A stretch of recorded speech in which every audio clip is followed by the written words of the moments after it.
This is a Porsche 911. It's the byword for sports car in some circles. It's been around for over 50 years in various forms and is pretty neat, all told. It's powerful, has a timeless shape and leaves children, big or small, looking all happy. There's a reason it's so impactful, because it's kind of achievable.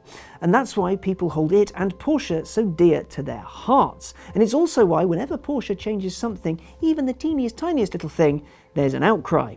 It's needless, but it happens. Exhibit 1, the 991.2 911, the one I'm in now. The whole lineup, bar the hardcore GT models, went turbocharged. This caused some confusion, because it meant all 911s were technically a 911 turbo, but there was only one 911 turbo.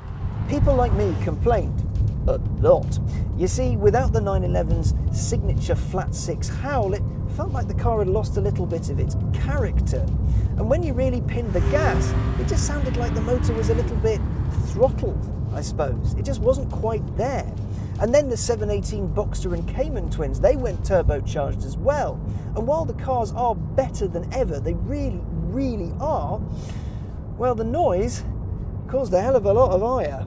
Then the 991.1, the new 911 for the 2010s. The steering was no longer hydraulically assisted, it was electrically assisted, and this made many people quite cross. Doom and gloom was forecast for the new 911, and needlessly so. When the Porsche Cayenne first came out, people panned it. They said it was ridiculous for such a company to make a car like an SUV. I mean, they were right to pan it for its looks. It was hideously ugly. But they said it was the end of Porsche's credibility, the very end of days. And the first generation Panamera was also slapped repeatedly with the ugly stick, but it too was declared the thing that'll undo Porsche, as was the 996 911, because it wasn't air-cooled like its predecessors. People fear change. It's only natural and completely understandable. But the thing is, I have something that you need to know. Porsche owes you nothing. Of course, Porsche won't say that to your face, and nor should it, but ask yourself this. While the next 911, Cayenne, Panamera, Macan, Boxster or whatever is in development, do you think there's a man called Hans in the back of the meeting thinking, what would a YouTube keyboard warrior who'll never buy one of our products new think about what we're doing? There isn't. There may well be a man called Hans, but that's about it. All of those decisions, all of those products, all of those steps that Porsche has taken, they haven't damned the company into eternal hell. No, they've helped it grow. They've made it bigger. In fact, it was reported a few years back that Porsche makes around £16,000 to £17,000 on each car it sells, and it sells a lot of them. For example, in the first quarter of 2018, it shifted over 60,000 cars, and not all of them, sadly, was the purist's favourite 911 GT3. And while shifting those cars, it made nearly €1 billion of operating profit. Oh, and it hired more people to make more cars that do more things for more customers. So it seems as though all this end of days naysaying is a little moot. But what about all these exclusive models changing hands for silly money and not being available to mere mortals? Like the 911R, for example. That was sold out before it was revealed, so people who had saved up all their readies for a special Porsche couldn't get their hands on one even if they wanted it. You see, what tends to happen is, when a Porsche dealer gets wind of what's coming and their allocation, they tell interested parties who might want to buy the car. If they do, great, a sale is agreed.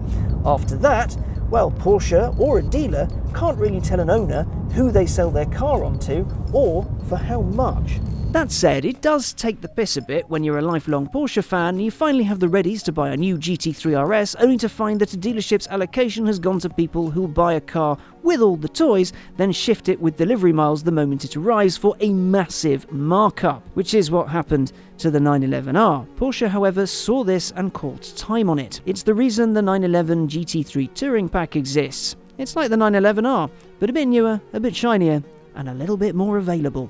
People will still complain, of course they will, there's always something to moan about, but you think of it like when you were a kid and you really wanted that special certain something from a shop, and your parents, well, they said you couldn't have it because it was sold out. The shop wasn't the bad guy, it was your parents, even though it was completely beyond your mum and dad's control.